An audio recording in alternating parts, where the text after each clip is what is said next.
Oi, pessoal, meu nome é Ana, eu trabalho aqui na Casa Civil, na Coordenadoria de Participação Social, e eu sou responsável pela parte de comunicação do Conselho. Bom, nesse módulo, a gente vai entender quais são os documentos oficiais do Conselho Participativo Municipal, para que eles servem e quando usá-los. Bom, nós percebemos aqui com a rotina do Conselho que alguns documentos eles são previstos pela legislação no Conselho e alguns outros foram desenvolvidos meio que não oficialmente por alguns conselhos, mas a gente percebeu que isso facilitava muito a rotina dos CPMs. Então, nós analisamos, listamos esses documentos e realizamos uma padronização. Qual é o objetivo dessa padronização feita?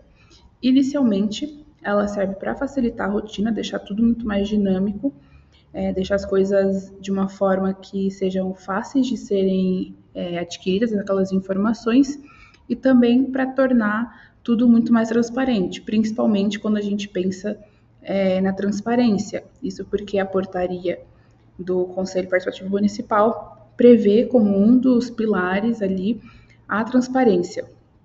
Tendo a transparência, a gente também consegue efetuar um correto funcionamento do Conselho. Bom, quem pode ter acesso a esses documentos? Né? Nós organizamos esses documentos em uma pasta. Essa pasta ela pode ser solicitada por todos os conselheiros especificamente, mas de ponto de partida ela vai ser compartilhada com todos os coordenadores e secretários adjuntos de cada conselho. A gente também repassou esses documentos para os interlocutores das 32 subprefeituras. Então, por isso que a gente diz que todos os conselhos participativos vão receber. E é importante destacar que cada recebimento dessa pasta, como ela é feita para os 32 conselhos, nós realizamos uma padronização que segue o que a gente chama de papel timbrado. Ou seja, o Conselho Participativo da SE vai ter a pasta de documentos dele, e essa pasta vai seguir o logotipo daquela subprefeitura, e assim sucessivamente. Bom, mas quais são esses documentos, né? Dentro dessa pasta que eu mencionei, inicialmente a gente tem o manual de uso. Esse manual de uso da documentação oficial tem como premissa não só listar quais documentos estão nessa pasta, mas também explicar como utilizar eles, como editar eles, para que eles servem, qual é o objetivo desse documento ser um documento oficial, certo?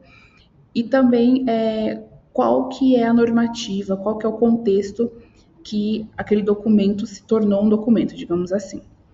Então, esse manual ele é de extrema importância para que esses documentos sejam manuseados, porque nele há toda a explicação, certo?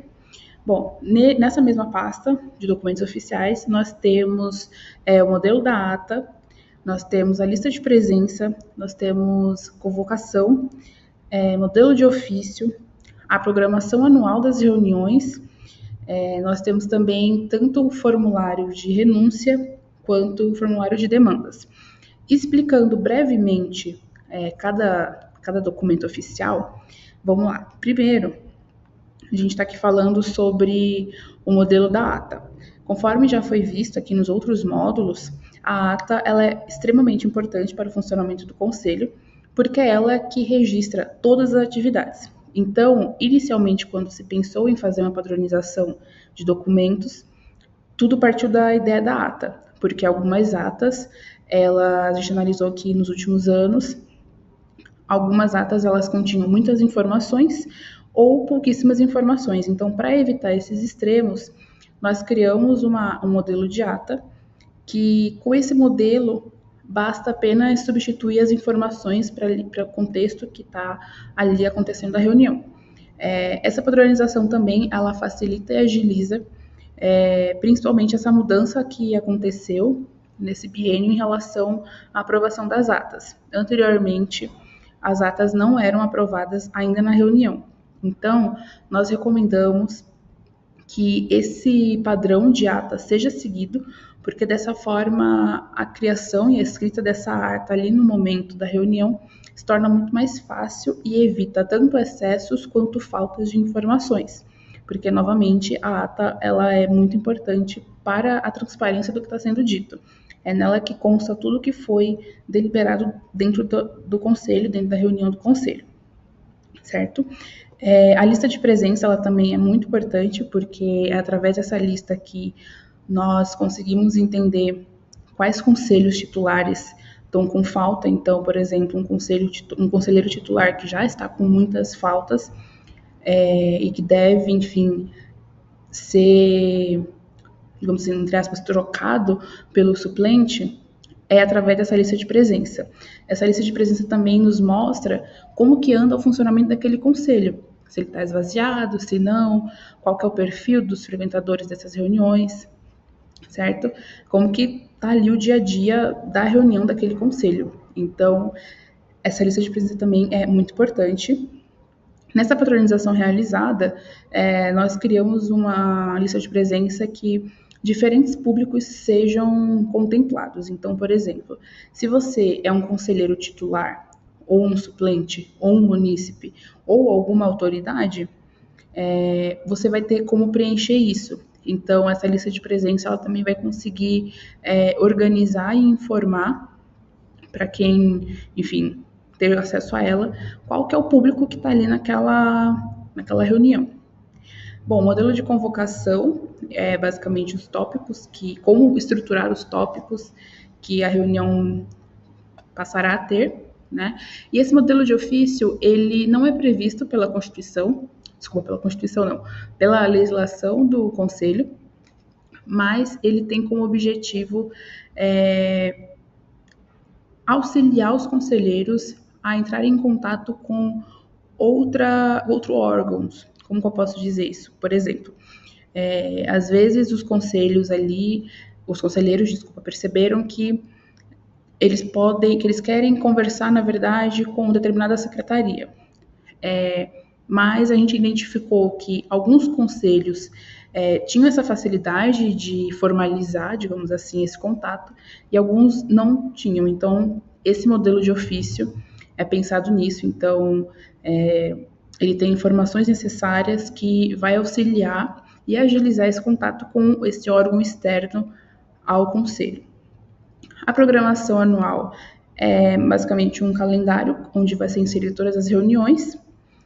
E os formulários, eles também não são previstos pela legislação, pelas normativas do Conselho, mas foram identificados alguns modelos, assim, em outros conselhos. Em alguns conselhos participativos já seguiam isso, como, por exemplo, o formulário de demanda. Alguns conselhos já organizavam esse formulário e entregavam ali para quem fosse para a reunião. Então, nós desenvolvemos um formulário em que quem vai à reunião e queira apresentar alguma demanda, possa preencher esse formulário, explicando de uma forma mais resumida ali a demanda, e também para que os conselheiros, em posse desse formulário, possam repassar para, por exemplo, outros munícipes, ou até mesmo para o público que votou neles, né, para os munícipes que votaram neles e que possuem demandas.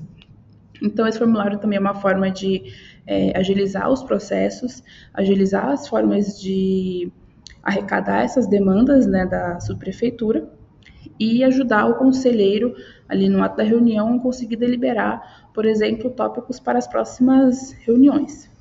E aí o formulário de renúncia também foi algo que a gente percebeu que alguns conselhos faziam, digamos assim, na informalidade, mas que funcionava muito bem, porque às vezes um conselheiro não sabia como dar entrada no processo de renúncia, e com esse formulário é muito mais fácil de acontecer esse processo. Bom, sobre os documentos oficiais, são esses aqui que a gente está vendo. Dentro dessa pasta que vai ser compartilhada, cada modelo de documento vai receber um exemplo fictício. Então, por exemplo, a gente vai ter uma ata de uma reunião fictícia que foi realizada, para que vocês entendam não só o que vocês podem modificar lendo ali o manual, como também como que ela deve ser a versão final dela, certo? Então, essa pasta está muito completa, mas qualquer dúvida, vocês podem entrar em contato com a Coordenadoria de Participação Social. E é isso, vamos para o próximo módulo.